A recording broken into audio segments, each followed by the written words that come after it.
রমজানের ওই রোজার শেষে এলো খুশির ঈদ, আপনাকে আজ বিলিয়ে দেশন আসমানি তাগিদ। রমজানের ওই রোজার শেষে আপনারা এত কষ্ট করে এত সুস্বাদু রান্না করে আমাদেরকে উপভোগ করার সুযোগ দিয়েছেন। আর বিশেষ করে যারা দূর দূরান্তর থেকে আমাদের অতিথিবৃন্দ এসেছেন, আমি আপনাদেরকেও আন্তরিকভাবে ধন্যবাদ জানাচ্ছি।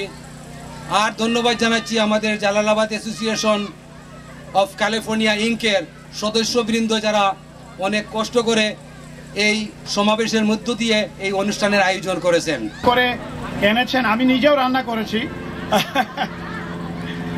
এই জন্য সবাইকে ধন্যবাদ এবং আশা করি সবাই এনজয় করতেছেন।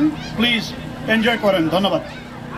আমাদের এই তো আজকের ধর্মীয়াতন করলাম জালালাবাদ অ্যাসোসিয়েশনের পক্ষ থেকে, এবং সবাই যারা আসছে সবাইকে ধন্যবাদ। এবং আমরা আশা করি আবার ভবিষ্যতে আমরা আবার করব। সবাই Jalalabad association of California in কর্তৃক আয়োজিত আজকের ঈদ পুনর্মিলন অনুষ্ঠানে আমি সবাই অংশগ্রহণ করার জন্য সবাইকে অ্যাসোসিয়েশনের পক্ষ থেকে আমি সাধারণ সম্পাদক ধন্যবাদ জানাচ্ছি। জালালাবাদের ক্যালিফোর্নিয়া জালালাবাদ অ্যাসোসিয়েশনের প্রতিষ্ঠাতা সভাপতি নাম কি না আব্দুল কাদের, এবং আমাদের এখনও আমাদের একজন ঘনিষ্ঠ মুরব্বী।